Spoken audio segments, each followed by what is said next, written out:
What's up, my Central Units? It's the Central Man here. So this is my review of Monday Night Raw for the 18th of August, 1997. This show was in Atlantic City, New Jersey. Before we get to this episode review of Monday Night Raw, in the last Raw review I did, I think it was last week. This was during the Dude Love promo segment. Dude Love, Mick Foley brought up the quotes of John Lennon. If you don't know who he is, he was part of the legendary band called the Beatles with George Harrison, rest in peace, alongside John Lennon, Paul McCartney, and Ringo Starr. So in that promo segment, Dude Love says everyone's got weed or whatever it's called. I think it's weed. When I watch it and making this or that Raw review and upload that Raw review on my channel, I forgot. I said, "Oh my God, I forgot." Dude Love said the quote of John Lennon. I'm gonna do not all the times, but sometimes if I fuck up, forgot a promo, a quote of that promo, I might bring up the promo into the next Raw review or the next review. Because it's been a long time since I reviewed a Nitro. I think it was nearly 1 year, maybe. I think I did a Raw. No, I did it in March, a review of Nitro. So yeah, it's been a long time since I reviewed some Nitros and Clash of the Champions. Wow, I need to get back on bases, reviewing some more WCW content, my apologies, instead of just reviewing some pay-per-view. So this Raw is the go-home show before Ground Zero. I said to myself, wow, that's it? I thought we got two more Raw to go.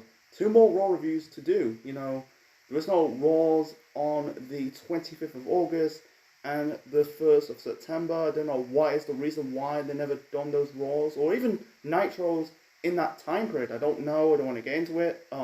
Write down in the comment section below. Anyway, so let's talk about this episode of Monday Night Raw, the go-home show before Ground Zero. So you had Vince McMahon interviewing Ravishing Rick Rude. The previous episode of Raw, he made his triumphant return to the World Wrestling Federation for the first time in 7 years, because he basically left the company in 1990. I think it was days before Survivor Series. He left the company over pay disputes, and then he went on to go to WCW, part of the Dangerous Alliance. He became the WCW World Heavyweight Champion, or the International World Champion, because at the time they were doing the 2 world title experiment in WCW in those early 90s. Then he had a career-ended injury.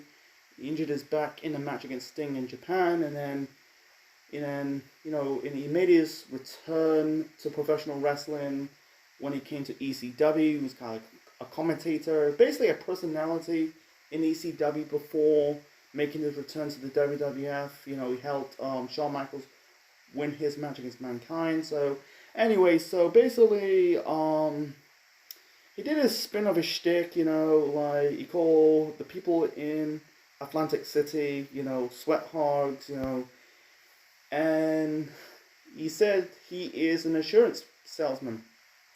Whether it's short-term, long-term, life, or accident, if you supplied the buck, I supplied the bank. You can tell Vince is trying to interrogate Rick Rude. He said, "Who paid you? Is it Shawn Michaels or Hunter Hearst Helmsley?" He said he is the guardian. Yeah, he said he is the guardian shield. If you supply the money, I will supply you with the muscles. He's basically dodging the questions of Vince. And every time he's saying doing this promo, he's talking this is a riddle. It's kind of confusing. But Rick Rude is a good talker, by the way.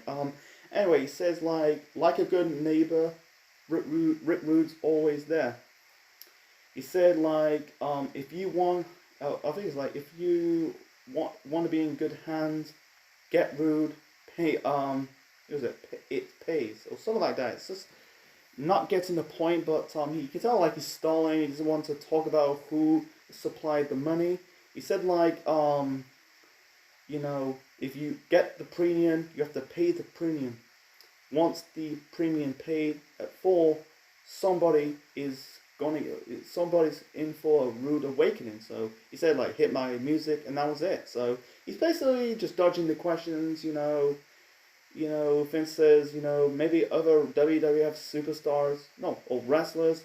I don't know if he was calling superstars at the time.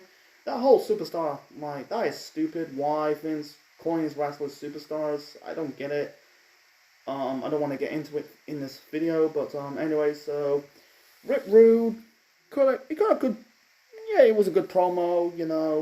He say it in a riddle, basically stalling, but he was good. He's just basically hey, I'm not telling who's my, he said I would pay handsomely to get the job done, but anyway, so let's move it on to the opening match of Monday Night Raw of this go home show before Ground Zero. We got LOD, Hawk, and Animal. I don't understand why they just call them the Road Warriors. Because LOD, Legion of Doom, it's a super villain group from, if you read a lot of DC comics. I don't want to get into it, but they've taken on British Bulldog, who at the time he was the current European champion, and Owen Hart, his brother-in-law. So basically, they were part of the Fatal 4-Way going into Ground Zero. They got a pre-match promo, says, this is a small preview you're gonna get at Ground Zero. When you get in the ring with the Hart Foundation, it's gonna be lethal. And they say their catchphrase, "Oh wow, Rush." Man, very underrated tag team. Owen and Bulldog, they were part of, they had that mini feud in the early parts of 1997. 96 and current right now, not right now, but when they were part of the Hart Foundation,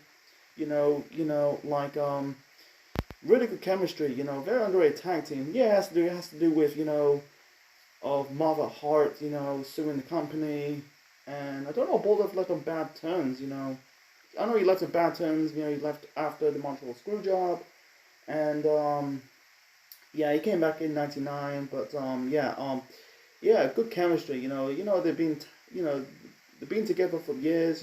Part of Camp Cornette and Hart Foundation. So, anyway, so the match was good. It was good for most of it. I feel before the start of the match, you had Bulldog. Some fans were taunting at Bulldog. I think Bulldog was on the top row pointing at the fan. I think it was a little kid or something.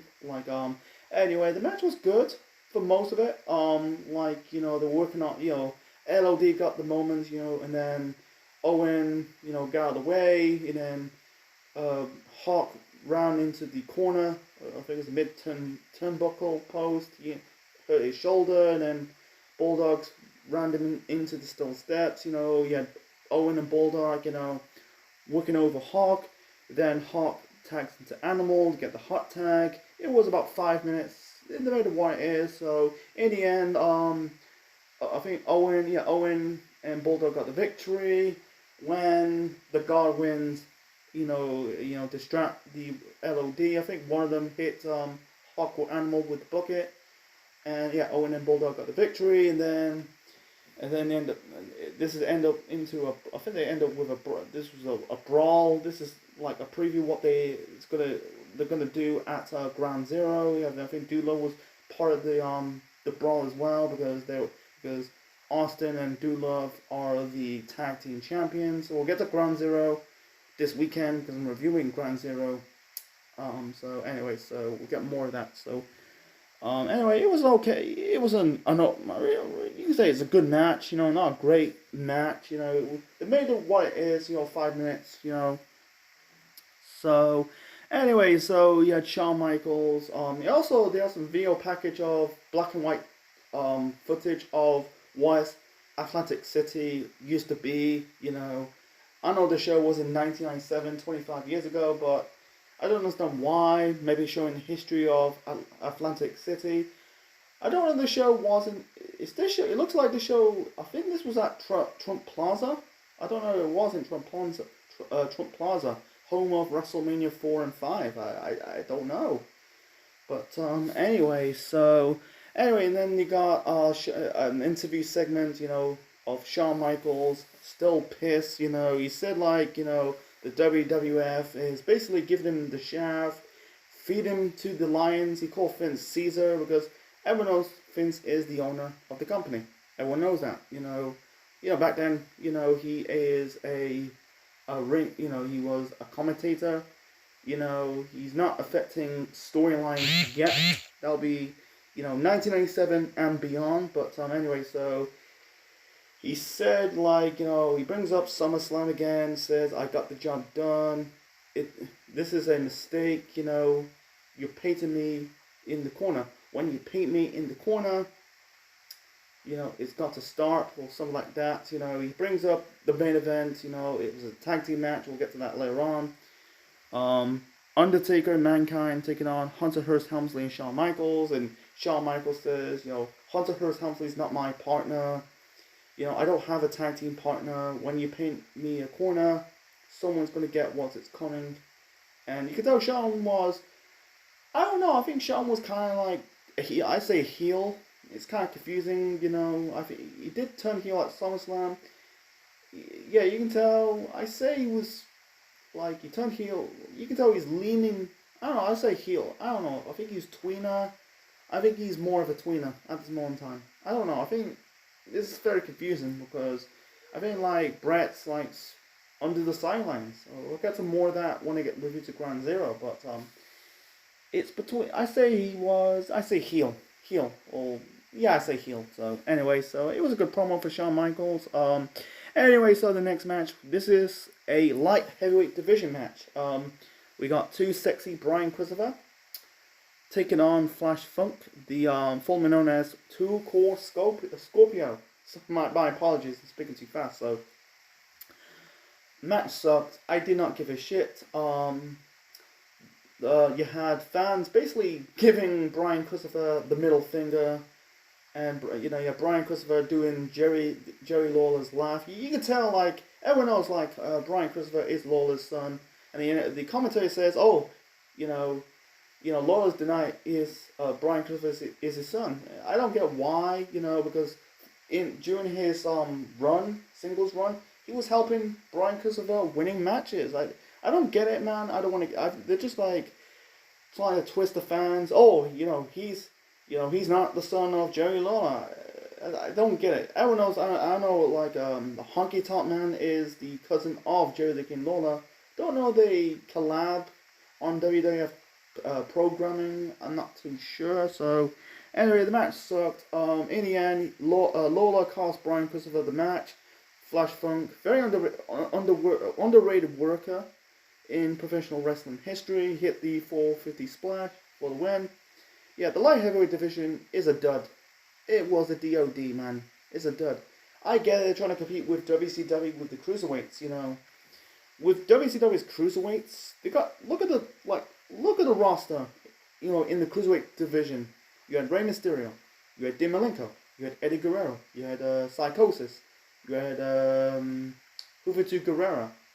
I think you had not La Parker. Ultimo Dragon. Did I? I think that no. Did I say Dean Malenko? Chris Jericho. In the light heavyweight division, you had Brian Christopher, Flash Funk. Yeah, they're trying to build around Taka Michinoku to become the first light heavyweight champion, but I compare it to the cruiserweight division recently in the mid to late 2010s. It was a flop. You got guys who never heard of before, and yeah, it was what it is. You got jokes like Kalisto and Enzo Amore. Anyway, I don't want to get into it, so moving on to the next match. So the next match, so we got the world's most dangerous man, Ken Shamrock, taking on the Sultan, the future Rikishi. And by the way, Brian Christopher, man, holy shit, they're giving this singles run for singles run for him. It's not getting over. He's trying to make it work. The best thing for him is be part of Sky Too Hotty, Too Cool, teaming up with Rikishi, and the rest is history. Same as with like Rikishi or Fatu. He doing the Sultan. He was part of after was it these head banners were gone? I think it was Samu was left the company. They're giving him these crappy gimmicks that's not really getting him over. It's just what it is. The best. He ended up becoming Rikishi and he got over, and then before the whole he's the one, run over Stone Cold Steve Austin, did the Rock bullshit, that's another topic for another time. Go watch my review of Survivor Series 2000 for more information. So anyway, so the match was just a way to put over Ken Shamrock. I think the Sultan got involved. No, I think Shamrock hit the Sultan probably with a suplex. I think he's trying to make the Sultan tap out, the Iron Sheik tap out, but he didn't. But in the end, he managed to made the Sultan tap out with the ankle lock, and Shamrock got the victory. Very underrated worker, Ken Shamrock. It's a shame. He's very underrated. I'm not too sure he left. I don't know he left on very bad terms. He left in 1999, never truly came back. There's rumors that he's going to be in the Hall of Fame for next year. He has to be in the Hall of Fame. He's he never gets any credit. He is like the founding father of making people tapping out. When you like tapping out, instead of like actually tapping out, when someone put you in a special hold, just before Ken Shamrock came along, you have to tell the referee, do you submit? But when Shamrock, came, he started making people tapping out. Once you tapping out, you better tap out. He never got any credit. It's a shame. It's a shame he never become. He's one of the best workers. Never become world champion. I know he was world champion in TNA. But he never was a world champion in the WWE. He was Intercontinental Champion. I think he was the King of the Ring winner in 1998. But that was it. So I think it has to do with the spot has been taken. Shamrock showed up years before or year after us. You should have came back in the Ruthless Aggression era. Maybe plans, in the Raw brand. The one dream match. It's a shame we're not going to have is Ken Shamrock versus Kurt Angle. That would be a good match. A barn burner. So, anyway, so moving on to we got the picture on the picture of the screen right now. You got members of the Nation of Domination.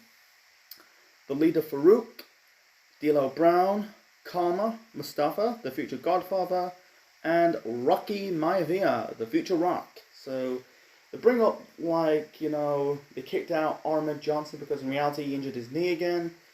So Farouk said about he underneath Ahmed Johnson's big black skin, there's a white guy trying to escape.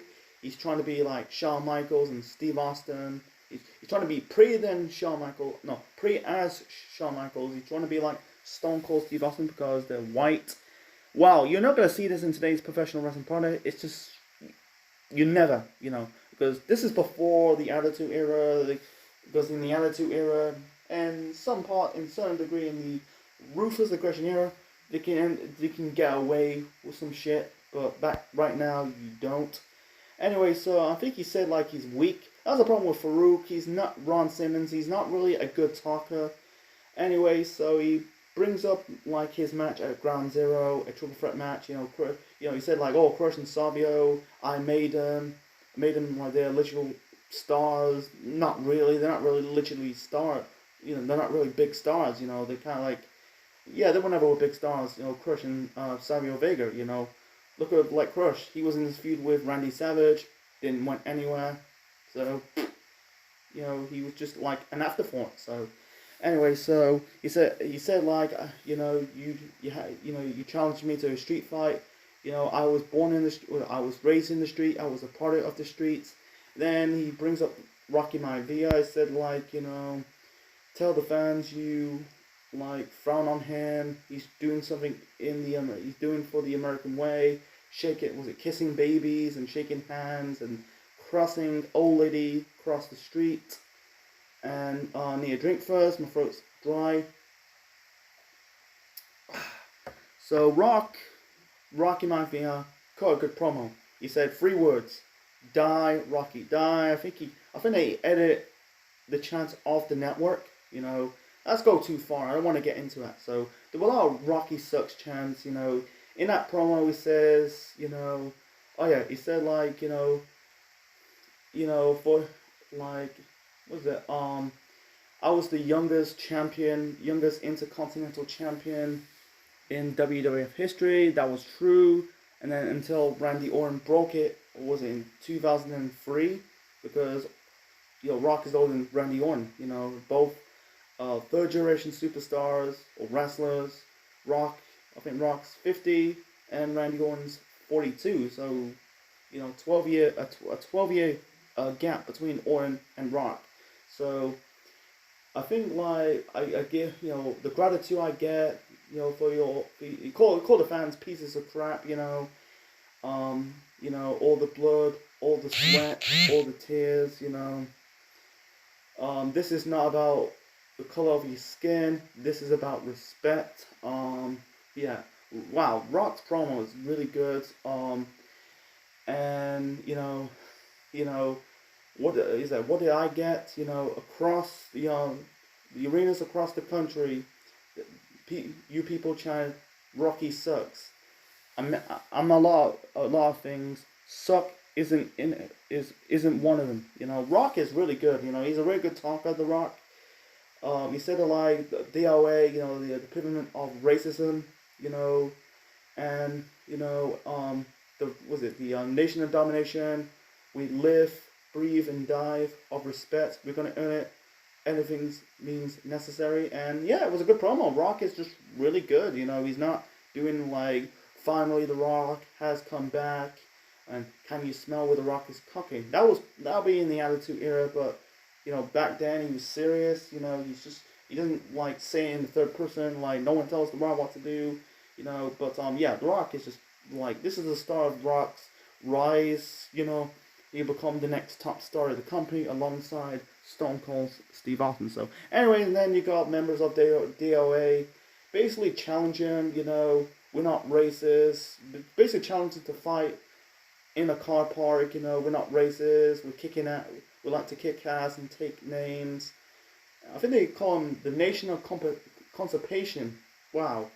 Anyway, so the members of the nation coming down. Basically, they're coming down to the car park, and they did fight. They fight a little bit. That looked good, but it was too short. And then and other members of DOA just ride off the Harleys, the motorcycles. So yeah, so it's just what it is. It was good. I wish they lasted a little bit longer, but make it more good. Have someone like throw each other through the car windows, make it really good, make it more edgy, because it's not the Attitude Era yet. Because at the time they're still getting their asses kicked by Nitro. They need to like push the envelope, but they kind of push the envelope a little bit, but they need to push it a lot. They'll push the envelope a lot in those late 90s, early 2000s WWFs going on WWE. Anyway, so let's move on to the next. Let's talk about the next match. So, anyway, so the next match we got Jesse James, the future Road Dogg, taking on Brian Pillman once again wearing a dress. Some people don't like this gimmick. Brian Pillman, he lost the match against Goldust at SummerSlam. He has to wear a dress. Yeah, if he wins a match, he will no longer wears a dress. I'm talking about Brian Pillman here. So I think it's funny. I think Brian Pillman's reaction every time he's coming down of the ring, I think it's funny, I just like it, man. So, anyway, so the match was just nothing Goldust coming out instead of helping Jesse James win against Pillman to make sure Pillman wears another dress for another week. Technically, there's no Raws on, like I said, on the 25th and the 1st of September. Goldust basically hit Jesse James. That caused the disqualification. And yeah, Jesse James won this match.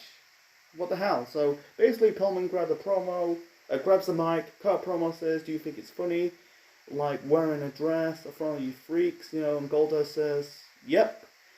And he said like your Michael Cole interview and says, we got to seeing him wearing like the gold dress. He's gonna wear it one more week, but like I said, you have to wait until 3 weeks because they didn't do those Raws in those other 2 weeks or 3 weeks until the Raw after Ground Zero. So anyway, so basically Pillman challenged Goldust to a match. If he beats him, Pillman leaves the WWF.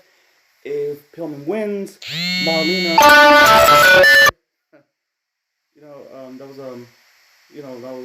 My phone went off. It was a message. I'll talk about that.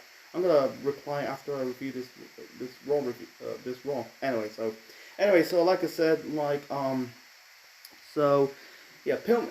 says, if Goldust wins, he will leave the WWF. If Pillman wins, Marlena must be his personal assistant for 30 days. It got a little bit more personal, like Brian Pillman referring Marlena to Terry Reynolds, because if you don't know, Brian Pillman and Terry Reynolds were a couple going back to the days when they were in WCW, and then Terry Reynolds went on to date and marrying Dustin Rhodes, and then they ended up having their daughter Dakota, and the rest is history. And then and Pillman says, brings up his, Goldust's daughter, Dakota, says she's my love child, and basically, like I said, they're blurring the lines. Why is real? Why is of work? Why is the shoot? Why is real? Why is fake? Marlena says we set the challenge. Goldust really disagree. He says, "What's wrong with you?" This is led up to a divorce segment. This was after Brian Pillman died, and then I don't want to get into it. That kind of like throws spanner into the storyline. We'll get to more of that in Ground Zero and Bad Blood in a couple weeks' time. Sorry. Anyway, so the next match we got the Patriot Dale Wilkes taking on Vader with Paul Bearer in his corner. So it was blah. It was filler. Vader was going for the Vader bomb. Patriot got his foot or knees up in the last minute. Brett trying to interfere. In the start the start of this match. Brett waved his Canadian flag, and Patriot's got the American flag. So anyway, so in the end, Patriot hit Vader with a full Nelson bomb for the win. I don't know what it's called. I don't know what they officially called it. I wish they called it the Patriot Bomb. That would be cool. I don't think they officially call it, but I'm gonna call it the Patriot Bomb for the win. And then afterwards, Vader attacked Patriot Dale Wilkes, and then Brett joined in the fight, joining the beatdown. Vader was about to hit the Patriots. By the way, Patriots facing Brett for the world title or the WWF title at Ground Zero. Anyway, so Brett placed a Canadian flag onto the battered, beaten down Patriot. Vader got pissed off, and he broke the Canadian flag, broke the flagpole in half, and then Brett and Vader attacked. They end up brawling, and then the numbers gang catching up on Vader, and then the rest of the Hart Foundation attacked Vader. Bulldog, I think it was Bulldog, Pillman, and Owen. No Neidhart. Where's the anvil? I don't know, but anyway, so, and then I think who came to the rescue? I can't remember who came to the rescue. So I think Shamrock came to the rescue. My memory's a bit fuzzy. Maybe LOD. Anyway, so it's just this is led up to Vader turning heel, babyface. My apologies. He turned babyface. I think it's just a reset for Vader because he's been a heel since he came to the company in 1996. That whole stuff in Kuwait kind of fucked him. He shot himself in the foot. And then, yeah, he lost so much momentum, Vader, man. So it's just what it is. And then we got Jim Ross doing a sit-down interview with Stone Cold Steve Austin, bringing up his match with Owen Hart at SummerSlam 1997, when Owen power drives Austin's head in the mat. Go and check out my review of SummerSlam 1997, Heart and Soul, for more information. So,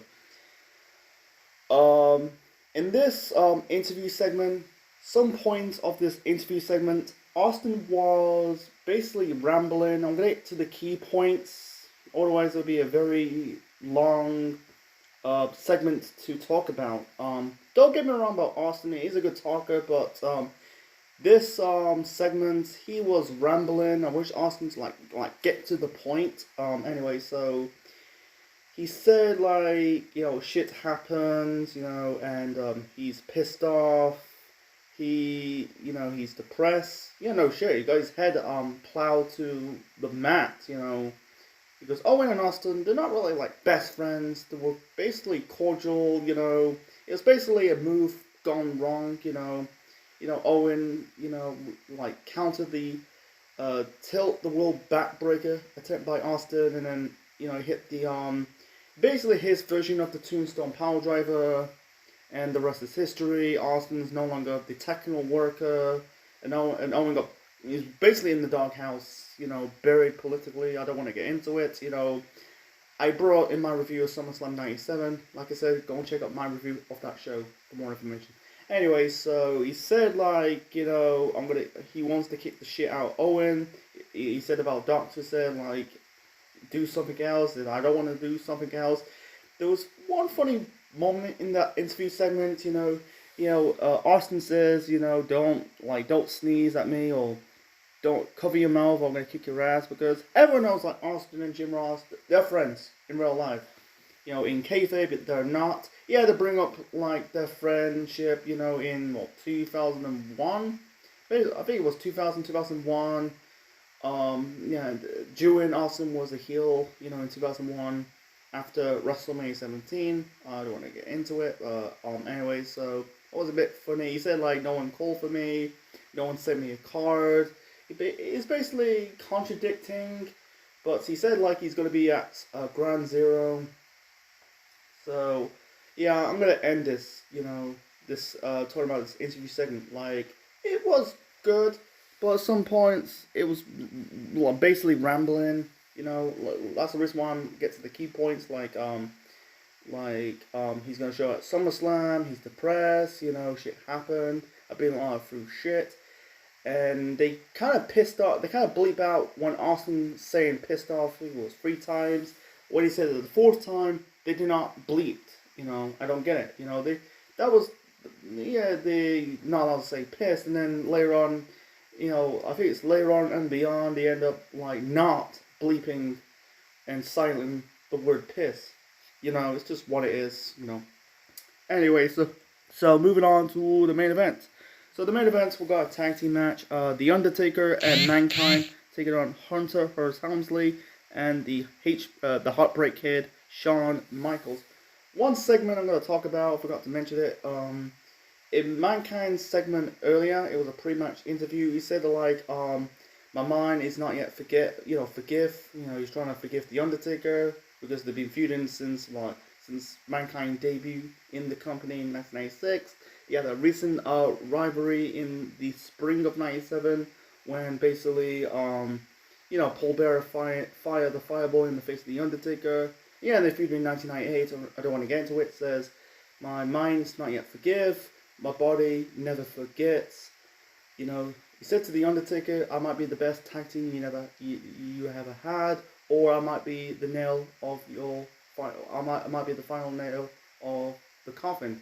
So, basically it says, I might be your best tag team partner, or I might end your career.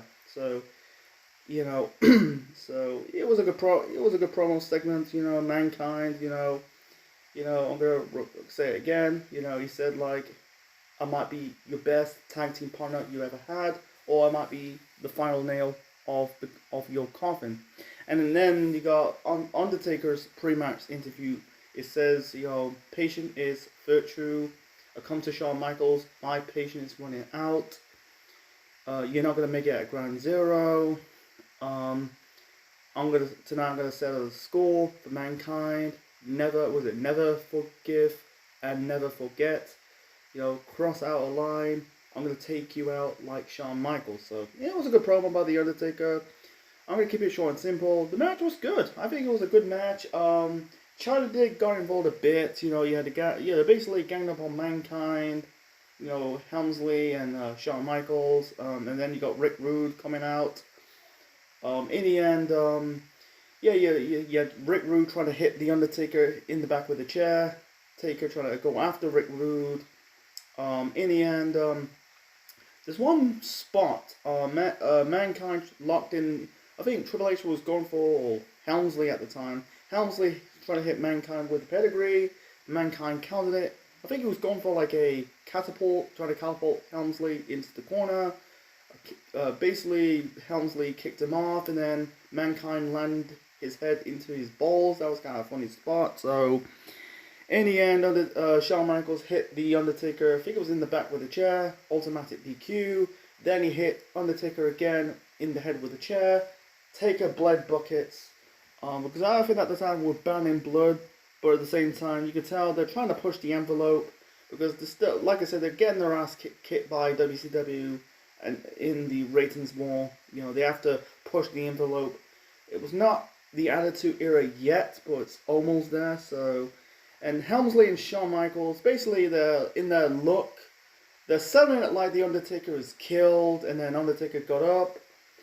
Members, they're not really officially called DX yet. Helmsley, Michaels, China, Rude, legged it. And that was it. That was the go-home show to Monday night, before Ground Zero.